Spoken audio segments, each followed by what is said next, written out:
In today's End Times Prophecy Update, a couple of interesting news items to share with you. And as we know that 25% of the Bible is prophetic, we still have 100 plus, more than 100 prophecies regarding the last days that still need to be fulfilled.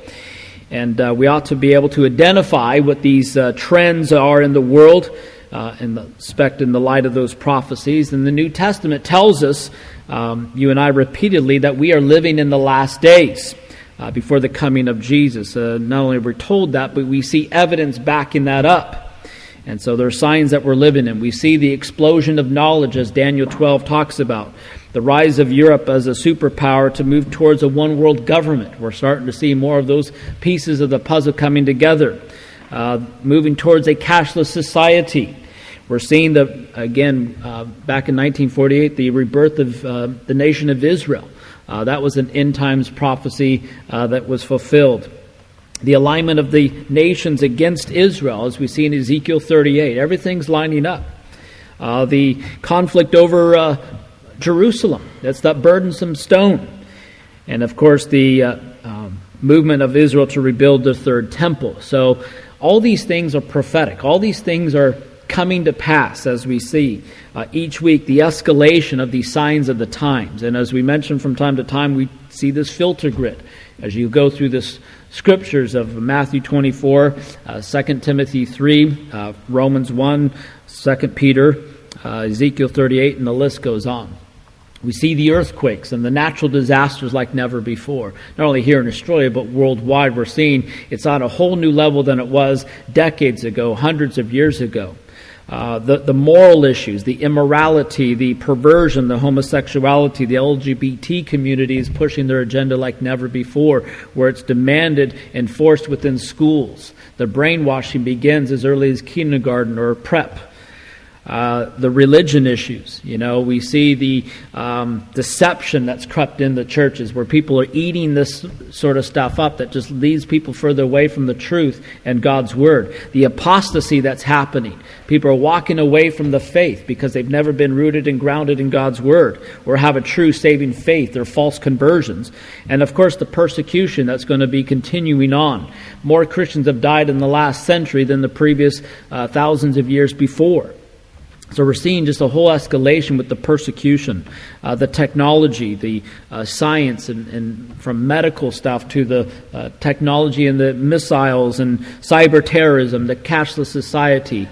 We see again the knowledge increase in the nations, wars, kingdom against kingdom, governments, the policies, the bankruptcy, socialism trying to kick in with a lot of talk these days. And you just see how so many countries are bankrupt in its morality with the abortion laws that are going on. And of course, the centerpiece of all Bible prophecy is Israel.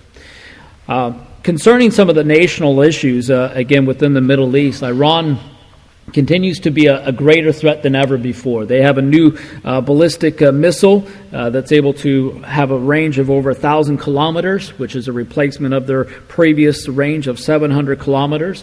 So they're developing more weaponry, more missiles to attack Israel eventually, as we know with Ezekiel 38. But also the greatest threat of terrorism in the world. They're funding it to Hezbollah and Hamas and the Palestinians as well.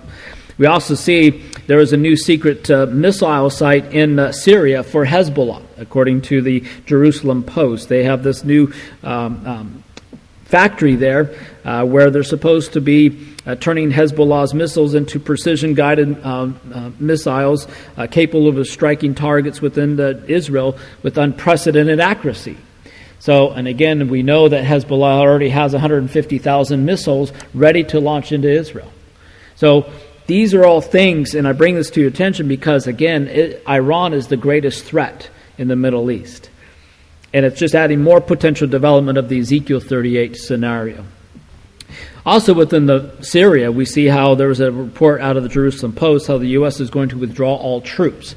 Hopefully, or what they're planning on doing, a significant portion of military forces by mid-March. So this creates this big vacuum there of someone to really help defend. Not that Israel needs defending, because God's protecting them, and they have one of the best military in the world. But you have the U.S. as an ally there to help out. But this also leads toward that development where Israel is going to be all by itself, as Ezekiel 38 tells us. So they'll be fighting. So this is one of those prophetic things that we're just seeing starting to play out. And then lastly, the push toward a one-world religion.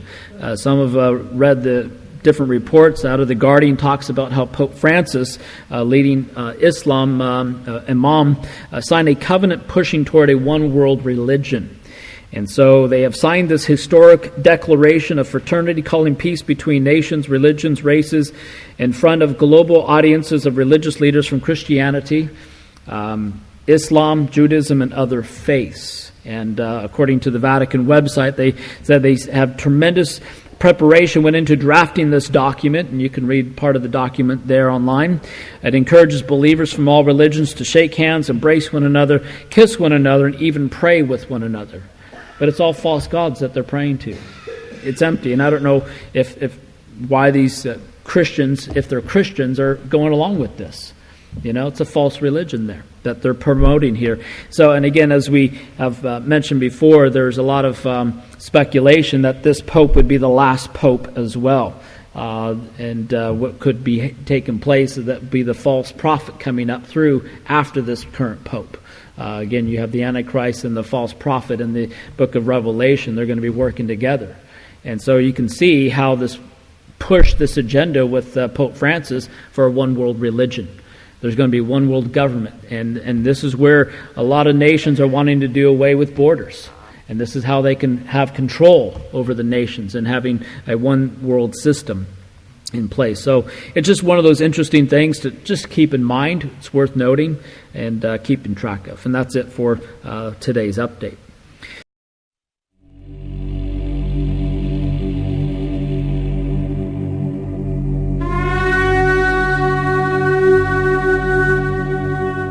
Thank you.